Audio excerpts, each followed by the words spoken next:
Mtandao wa jinsia Tanzania TGNP umeadhimisha siku ya wanawake duniani, maadhimisho ambayo yameenda sambamba na uzinduzi wa kitabu cha safari ya Beijing. Gema Akilimali ni mwenyekiti wa bodi ya TGNP, anasema kuwa michango ya wanawake katika jamii ni mikubwa. Siku ya kimataifa ya wanawake mwaka huu 2025 ina kauli mbiu inayosema kwa wanawake wote na wasichana, tuimarishe haki, usawa na uwezeshaji ili kufikia mustakabali wa ufeministi na ufeminia ambapo watu wote wanatendewa kwa usawa, haki na uwezeshaji. Kwa hiyo utaona mada ya mwaka huu inahimiza hatua ya kufungua haki, mamlaka na fursa sawa kwa wanawake. Sasa, kutokana na umuhimu wa michango ya wanawake katika maendeleo mwezi huu mzima wa Machi, kipekee tunajumuika na wanawake na wanaharakati wenzetu ulimwenguni kote kusherehekea mafanikio tuliyofikia, kutafakari changamoto zinazoendelea kutukabili na kupanga mikakati ya jinsi ya kuimarisha harakati za ukombozi wa mwanamke na kuleta usawa wa kijinsia katika jamii zetu na taifa kwa ujumla. Gema anaongeza kuwa wamewaleta wadau pamoja katika kutambua hatua walizopiga kutokana na miaka 30 ya Beijing. Tumewaleta wadau pamoja kutambua mafanikio na hatua tulizopiga katika kutekeleza mpango kazi wa Beijing baada ya miaka 30. Changamoto gani zinatukabili na kuweka mikakati ya pamoja katika kuendeleza usawa wa kijinsia na haki za wanawake. Hapa ndipo ninapoweza kuwatambua na kuwapongeza sana kwa namna ya pekee wanachama wa TGNP ambao wamebeba dira ya shirika hili la TGNP na tapo la ukombozi wa wanawake na usawa wa kijinsia. Wafanyakazi wa mtandao wa jinsia Tanzania ambao ndio wanaoendesha gurudumu hili na kuratibu maadhimisho haya.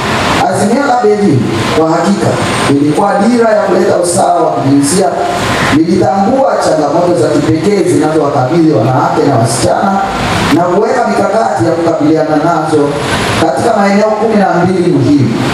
Na maeneo hayo ni kama vile wanawake na umaskini, elimu na mafunzo ya wanawake, wanawake na afya, ukatili dhidi ya wanawake, wanawake na migogoro ya silaha, wanawake na uchumi, wanawake katika uongozi na nafasi za kufanya maamuzi, mbinu za kuanzisha na kuendeleza wanawake, haki za binadamu na wanawake na vyombo vya habari, wanawake na mazingira na msichana. Katika miaka 30 iliyopita tumeshuhudia mafanikio makubwa. Wanawake wamepata nafasi zaidi katika elimu, afya na uongozi.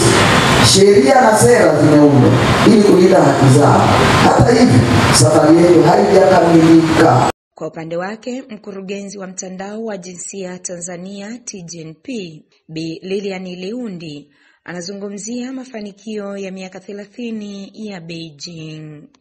Nikiwakumbusha kidogo, mwaka 1995 ulikuwa mwaka wa kipekee pia, ambapo wanawake kutoka kila tabaka duniani walipaza sauti kwa pamoja wakidai kuendelea kutambuliwa haki zetu kama mojawapo ya haki za kibinadamu. Mkutano huu ni mwendelezo wa mikutano mitatu ya mwanzo ambayo ya kidunia ambayo kimsingi iliweka misingi ya usawa wa kijinsia katika nchi mbalimbali duniani. Kuhusu safari yetu ya miaka 30, tunajivunia kwamba katika nchi 37 tu duniani ambayo ni 21.1 ambayo ya wakuu wa nchi na wakuu wa serikali, Tanzania ni moja wapo. Lakini tukiangalia pia maspika wa bunge katika 22.7 ya kidunia, sisi pia tumo. Lakini katika nchi chache ambazo mawaziri wa ulinzi ni wanawake, hata sisi Tanzania tumo. Lakini nipende kuambia kwamba kufikia mwaka 1919 tulikuwa tumefikia nafasi ya pili katika Afrika Mashariki kuwa na idadi ya wabunge 36.9 ambao 26 wametoka majimboni na wengine ni viti maalum. Wa majimboni ni chini ya 10%. Lakini pia mwaka 1995 tulikuwa tumetoka 17.8. Kwa hiyo ukiangalia kwamba mwaka 1985 tulikuwa na bunge mmoja tu kutoka jimboni. Sasa hivi tuna wabunge 26. Tumepiga hatua, lakini inawezekana tunatakiwa tupige hatua kubwa zaidi. Lakini pia tukiangalia kwenye upande wa serikali za mitaa, safari bado ni ndefu sana. Tukiangalia takwimu za 2019 tulikuwa na wenye viti wa serikali za mitaa ilikuwa ni 2% tu, lakini tukiangalia madiwani ni 6% tu. Kwa hiyo bado tuna safari ndefu sana katika eneo hili. Dada zangu wapendwa, takwimu zinaonyesha mabadiliko chanya katika kutokomeza na kupambana aina mbalimbali za ukatili. Kwa mfano, ukeketaji pia umepungua kwa 18% hadi 6%. 18% ilikuwa 1995, imefika mpaka 6%. Mimba za utotoni ilikuwa 27.95, tumefika 16% 2023. Kwa hiyo hizi ni takwimu chache tu za kuonyesha kwamba tumepiga hatua kwa kiasi fulani. Akiwa mgeni maalum aliyekuwa mbunge wa kwanza mwanamke nchini Tanzania mnamo mwaka 1985, Shamim Khan anasisitiza wanawake sasa kujitokeza kwa wingi kwa lengo la kugombea nafasi za uongozi wa majimbo. Jitokeze kugombea nafasi mbalimbali kutoka ngazi ya huko kijijini mpaka juu.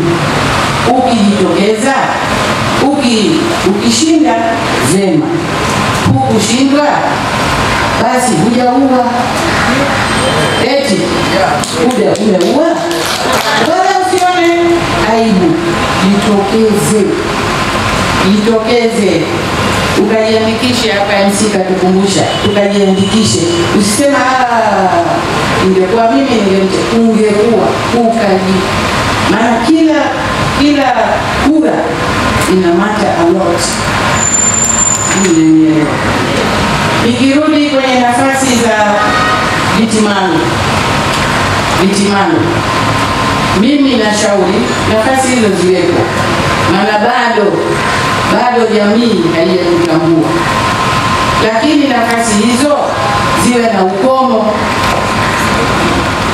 Miaka hii, vipindi hivi tayari chuo kile miaka 10 hujajifunza, na acha nafasi ili vijana nao wapate nafasi hizo.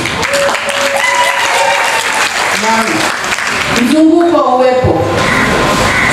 Sipo against, nazungumzia viti maalum viwepo, lakini chuo kile cha vipindi hivi. Kina mama mjitokeze. Mwaka 1985 nilikuwa mwanamke pekee wa kuchaguliwa pekee. Amesema nimeenda Kalinji, nageuka hivi naona madumu, nageuka hivi naona madumu. Wenzangu wako wapi? Na wakati huo teknolojia hii ilikuwa haipo.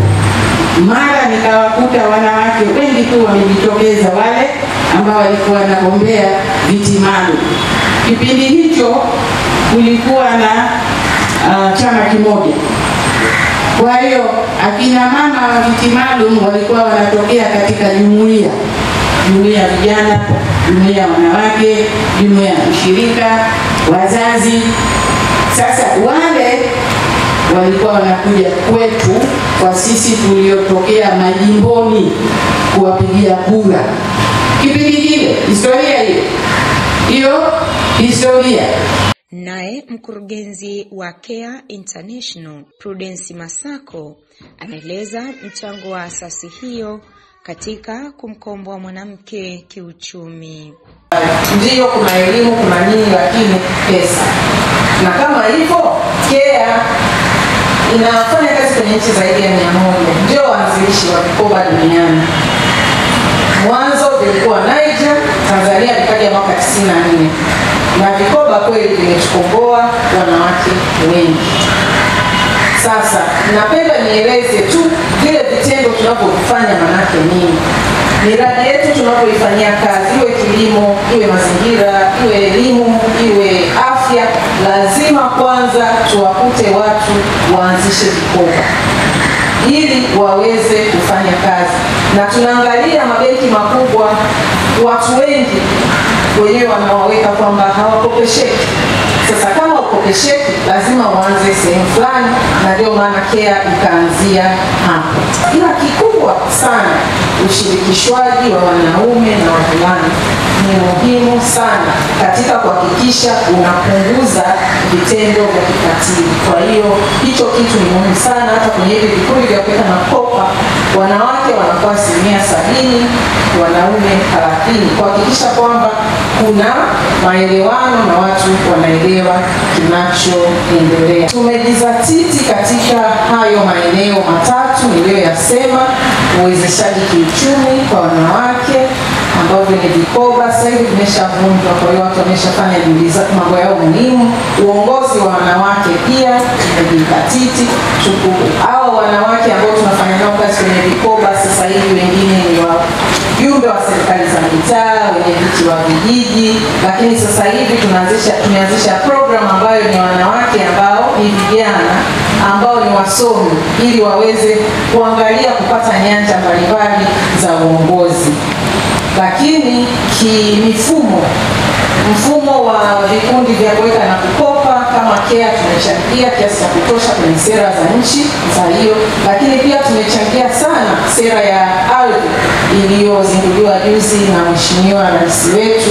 Hodan Adu kutoka shirika la UN Women anapongeza mchango wa serikali katika utambuzi na mchango wa wanawake nchini Tanzania. We've achieved in advancing gender equality and the empowerment of women and girls. I'm particularly pleased that today's event will also be marked by the launch of the Beijing +30 CSO report and journey.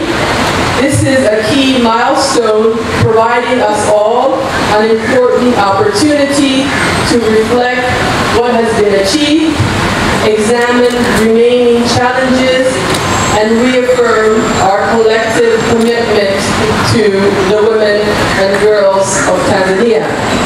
Indeed, the world today is more equal for women and girls than ever before. We see more girls in school, more women breaking barriers, stronger gender-responsive legal frameworks, and a growing movement of fearless and youth-led activism globally. Here in Tanzania, thanks to the dedication and resilience of the women's rights movement, we have witnessed significant progress since women first convened in Beijing 30 years ago. Aidha, baadhi ya wadau ambao wameshiriki katika maadhimisho hayo wanaeleza michango yao katika ukombozi wa mwanamke. Sisi Crossroad International pamoja na TGNP kwa kupitia wataalamu wetu kama volunteers wetu walikaa kwa pamoja, wakatanga mawazo, ndo wakaja na hiyo idea ya kuwa na kituo cha kwanza cha maarifa na taarifa kwa tunasema knowledge centers. Na sasa hivi zimejaa sehemu zote hapa nchini. Kwa hiyo tunajivunia kuwa sehemu ya huo mchango mkubwa. Mwaka huu umekuwa ni mwaka wa bahati, hasa kwa hapa Tanzania. Ni kwamba tunaposherehekea hii sherehe ya wanawake duniani, na pia imeangukia katika kuadhimisha kumbukumbu ya miaka 30 la tamko la Beijing la jukwaa la utekelezaji na adhimio la kihistoria la usawa wa kijinsia na uwezeshaji kwa wanawake. Nimependa kauli mbiu yetu inayosema wanawake na wasichana tuimarishe haki, usawa na uwezeshaji. Na pia kauli mbiu hii inahimiza hatua ya kufungua haki, mamlaka, tunasema nguvu na fursa kwa wote. Mwaka huu siku ya kimataifa ya mwanamke duniani ni ya kipekee kwani tunatimiza miaka 30 ya mkutano wa Beijing, tukikumbuka wakati muhimu wa mapambano ya haki za wanawake. Hebu wote tujaribu kureflect kama nilivyosema. Katika huu mwaka 1995 ulikuwa wapi kwa wakati huo? Ni nini kilikuwepo? Na je, kwa sasa tuko wapi? Tuna appreciate kidogo tulichokipata? Tuna appreciate hatua ambazo zimefanyika kutoka 1995 mpaka sasa? Na je, tunaelekea wapi? Kuna hatua gani za muhimu ambazo inabidi tuendelee kuzichukua? Ni maswali ambayo tunatakiwa kujiuliza na kuendelea kupambana. Sisi kama Aga Khan Foundation, uwepo wetu Tanzania sambamba na miradi yetu mingi tunayotekeleza na programu zetu zote tunazozitekeleza Tanzania, linapokuja swala la usawa wa kijinsia linapenya kila kona ya mradi, ya programu, ya shughuli tunayoifanya. Na kwa kuhakikisha kwamba hili linafanyika vile ipasavyo, tumeanzia sisi ndani kwa kuwa na mikakati mahususi ya usawa wa kijinsia, kuanzia tunapofanya uajiri, lakini pia na fursa zilizoko ndani tunahakikisha kwamba zinazingatia usawa wa kijinsia. Kwa hiyo kwa kusema hayo, sisi usawa wa kijinsia ni sehemu muhimu sana ya maisha yetu kama Aga Khan Foundation. Ni Creo 24 TV. Endelea kutufuatilia katika mitandao yetu ya kijamii. Usisahau kusubscribe, kulike pamoja na kushare.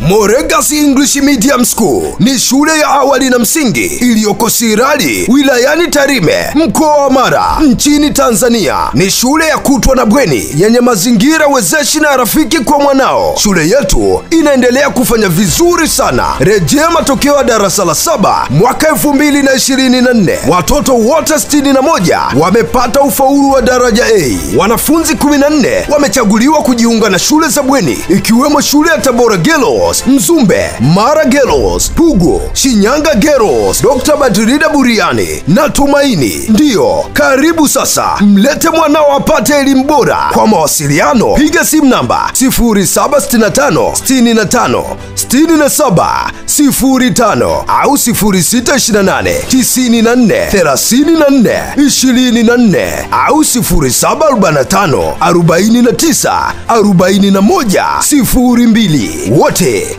mnakaribishwa.